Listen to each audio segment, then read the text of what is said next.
नमस्कार, आप देख रहे हैं एबी स्टार न्यूज़। मैं हूं आपके साथ सपना वर्मा। हर दिन इतिहास के पन्नों पे कुछ न कुछ ऐसी घटना घटती है जो कि एक अमिट छाप छोड़ देती है, एक ऐसी छाप जिसे कभी नहीं भुलाया जा सकता। और उसी पर आधारित है हमारा ये पूरा कार्यक्रम, जिसका नाम है एक किस्सा दिन का हिस्सा।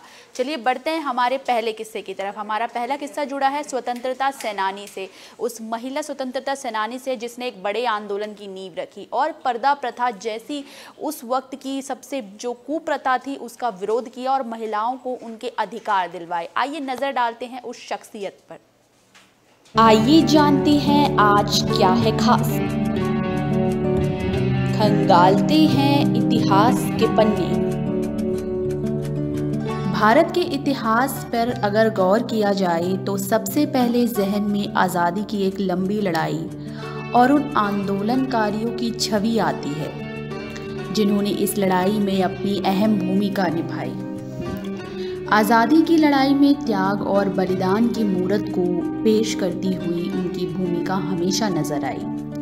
आज़ादी की लड़ाई और देश में उस वक्त फैली कुप्रथाओं को खत्म करने में कई महिला आंदोलनकारियों की उस दौर में एक अहम भूमिका रही, जिनका इतिहास में आज भी नाम अमर है।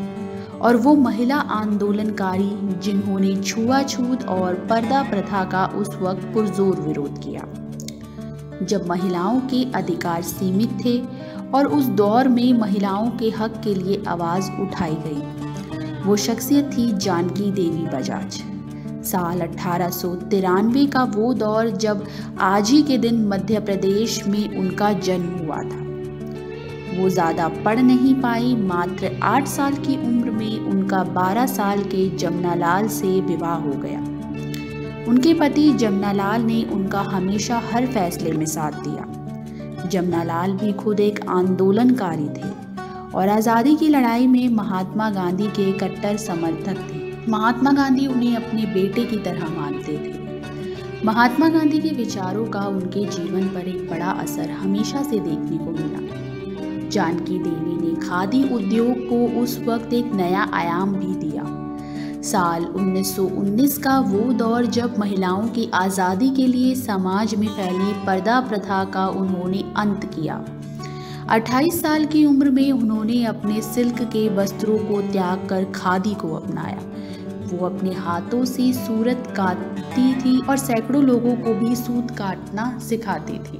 उन्होंने स्वदेशी आंदोलन में वो महत्वपूर्ण भूमिका निभाई। साल 1956 का वो दौर जब उनके सहयोग और समाज के लिए किए गए बेहतरीन कामों के लिए उन्हें नागरिक पुरस्कार और पद्म भूषण से सम्मानित किया गया। साल 1893 का वो दौर जब आज ही के दिन जानकी देवी बजाज का जन्म हुआ था। वो एक ऐसी शख्सियत थी जिन्होंने स्वतंत्रता की एक लंबी लड़ाई लड़ी। अपने पति जमनालाल के साथ उनका महात्मा गांधी के तमाम आंदोलनों में एक बड़ी भूमिका उन्होंने अदा की है। उन्होंने एक बड़ा जो भूमिका है वो सभी तरह के आंदोलन, जिनमें असहयोग आंदोलन, सविनय अवज्ञा आंदोलन और नमक सत्याग्रह जैसे बड़े आंदोलन शामिल है। इसके बाद बात आती है खादी ग्राम उद्योग की, तो इसमें भी उनकी एक बड़ी भूमिका रही। बढ़ते हैं हमारे अगले किस्से की तरफ। हमारा अगला किस्सा जुड़ा है मीडिया संस्थानों से।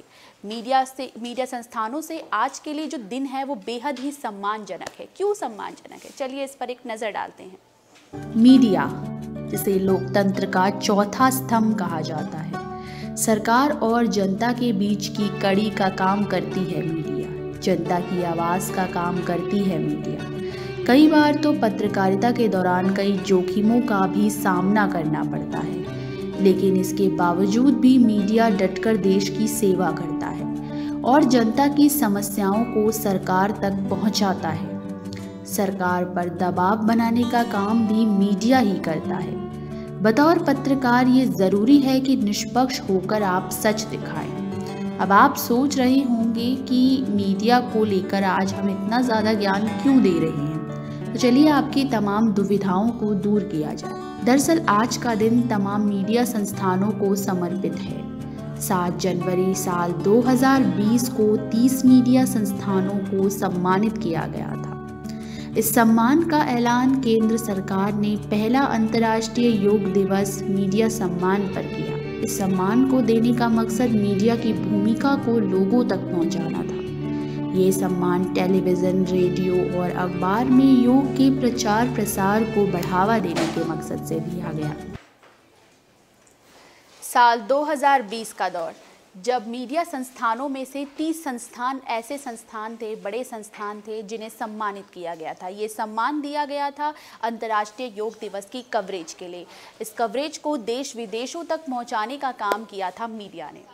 बढ़ते हैं हमारे अगले किस्से की तरफ। हमारा अगला किस्सा जुड़ा है एक ऐसी शख्सियत से जो साहित्यकार भी हैं और बतौर पत्रकार भी उन्होंने काफ़ी ज़्यादा जो सामाजिक मुद्दे हैं उन पे लिखा है। आइए एक नज़र डालते हैं उनके इतिहास पर।